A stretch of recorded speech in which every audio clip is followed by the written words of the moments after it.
Praise the lord. దేవుని ఘనమైన నామమునకు మహిమ కలుగునుగాక. ఈరోజు దేవుని వాగ్దానము, యెహోవా నీతిమంతుని ఆకలి గొననివ్వడు. సామెతల గ్రంథము 10వ అధ్యాయం 3వ వచనము. ఈ ఉదయకాలంలో ప్రభువు మనకు అనుగ్రహించినటువంటి వాగ్దానము, యెహోవా నీతిమంతుని ఆకలి గొననియ్యడు అని. అరణ్యంలో సింహాలైన ఆకలి గొంటాయేమో గాని ప్రభువునందు విశ్వాసం ఉంచిన వారికి ఏ మేలు కొదువ చేయడు అని వాక్యం సెలవిస్తుంది.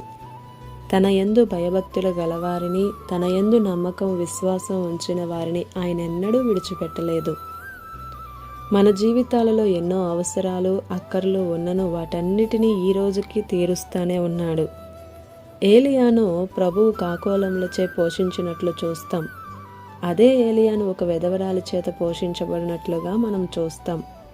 మనం ఈ లోకంలో జీవిస్తున్నప్పుడు మన అనుదిన ఆహారం మనకు దయచేయబడాలి అన్నప్పుడు ఆయన వైపు చూస్తూ ప్రార్థన చేస్తున్నప్పుడు అది ఖచ్చితంగా అనుగ్రహించబడుతుంది. ఆయన నీతిమంతుల్ని ఎన్నడూ కూడా ఆకలి గొననివ్వడు. ప్రభువు యందు మీకు విశ్వాసం ఉందా?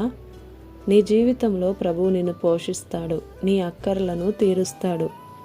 కొండ మీద ప్రసంగం చేస్తున్నప్పుడు యేసుక్రీస్తు 5,000 మందికి ఆహారమును పెట్టినట్లుగా కూడా మనం బైబిల్లో చూస్తాం. అరణ్యంలో 40 సంవత్సరములు ఇశ్రాయేలీయుల ప్రజలకు ఆకాశము నుండి మన్నాను కురిపించారు. ఆయన చేతులు సమృద్ధి గలవి. మనందరినీ మంచి గోధుమలతో తృప్తిపరిచే దేవుడిగా ఉన్నాడు. ఆయనను ఆశ్రయించితే నిన్ను ఆశీర్వదించడానికి ఇష్టపడుతున్నాడు. కనుక ప్రభువునందు విశ్వాసంతో జీవించు.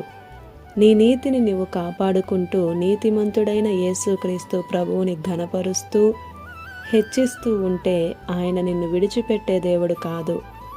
ఆనాడు భక్తుల్ని పోషించినట్లే ఈరోజు నిన్ను కూడా పోషిస్తాడు. భయపడకు. ఆమేన్. ఇది నా వాగ్దానం మనందరి జీవితాలలో నెరవేరాలని కోరుతూ దేవుని సువార్త పరిచర్యలో మీ సహోదరి Prasanna. God bless you. Amen.